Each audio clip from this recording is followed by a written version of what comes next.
Hi, my name is Terrence Enders, and this is going to be a little podcast presentation on in-class course correction, which is making changes to a course as the course is occurring. So these changes are occurring as class is happening. I made this presentation for my master's degree through the American College of Education. It should be about 10 minutes long. Hopefully we learn a little something. My objectives for this presentation are that you'll learn about three techniques to implement in-course corrections. The first is response to intervention. The second technique is differentiated instruction. And the third technique is universal design. So response to intervention is something that won't change the actual curriculum, but you can include interventions to make sure that students are able to succeed. Differentiated instruction is similar, except for you are making slight changes to the curriculum to meet students' needs. And universal design would be designing the curriculum in a way that kind of meets students' needs. And we'll go through these all in detail. So in order to bring this technique of in-class course corrections to life, I want to present you with a scenario. While I was reviewing the participation and grading analytics in my material science course, specifically a unit on polymers, I noticed that two students, Marco and Alondra, were rarely participating in class activities. Not only that, but their grades were below average. So I had to come up with a way to help Marco and Alondra while, of course, the class was occurring.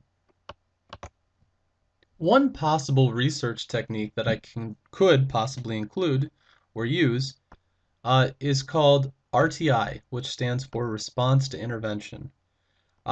Using RTI, first you have to identify what is it that the student is struggling with. Why is it that Marco and Alondra are not participating? So you got to get to the root of the problem.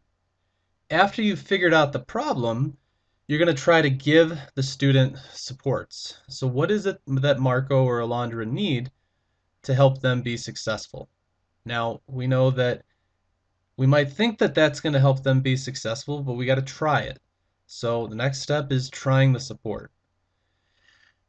After you are trying the support, you're going to want to observe whether or not it works. You're going to have to give it a little bit of time, right? A couple days, seeing how they do. Is their participation and their understanding improving?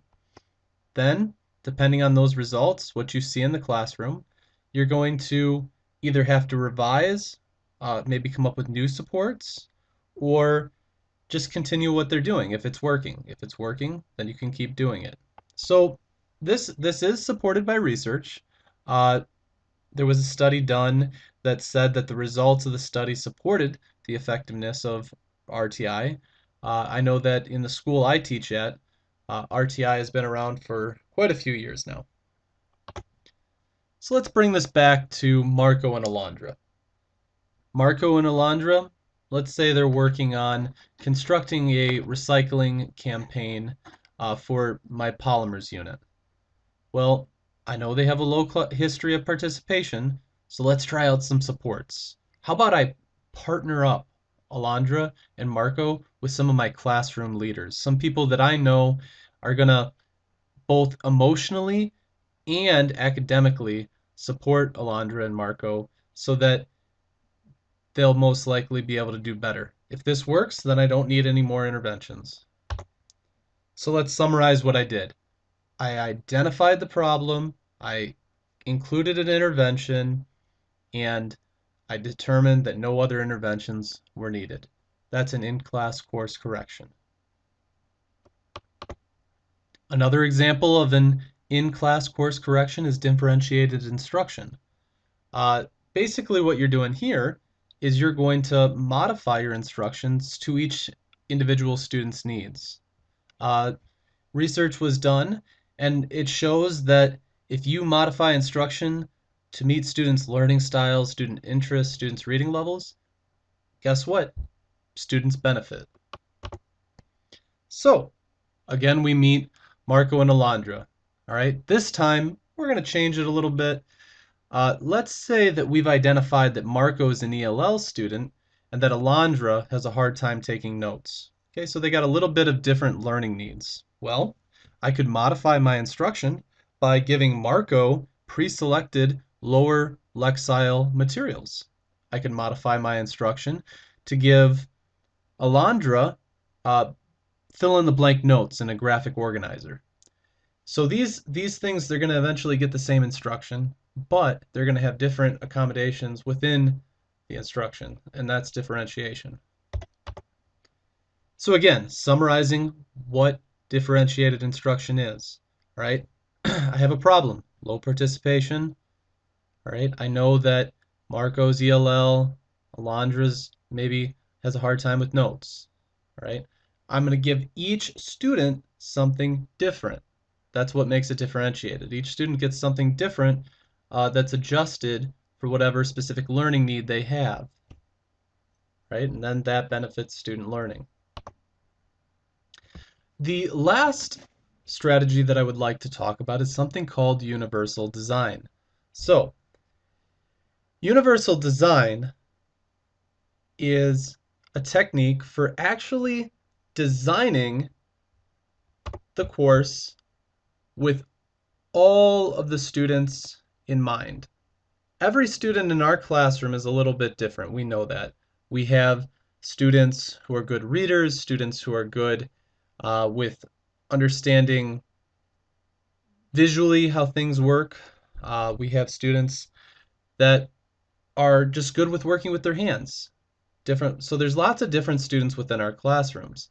Universal design is going to be trying to take that diversity and designing instruction to work with everyone.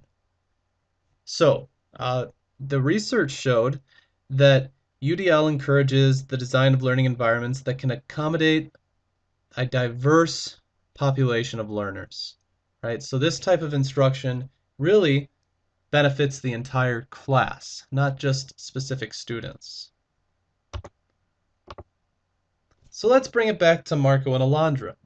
Let's say that I know that Marco and Alondra again are having low participation, right? They're struggling.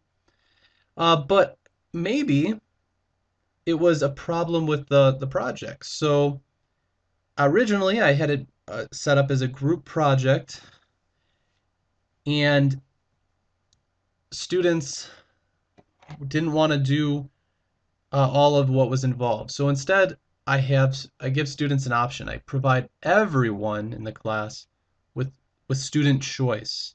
So now students with different learning styles can choose whatever activity they want to display their knowledge and understanding. So for example, different mediums of presentations include things like posters. Maybe a student who's good at talking would do a speech, or you could do a radio ad. That way, if you're too nervous to go up in front of the class, you can just record your speech.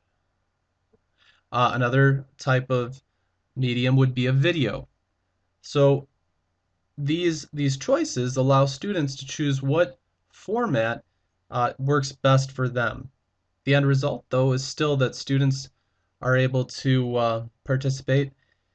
All students are able to participate, and all students benefit from the strategy.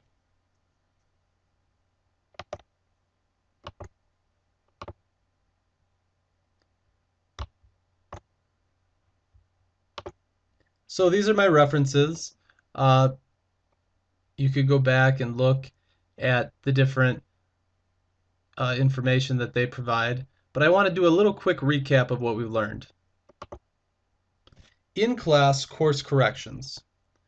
All right, these allow an instructor to make changes to curriculum as the course is occurring. We talked about 3 strategies. We talked about response to intervention, we talked about differentiated instruction, we talked about universal design. Now, an instructor could use whichever of these they want, or they could use all of them, depending on what is best for that particular instructor.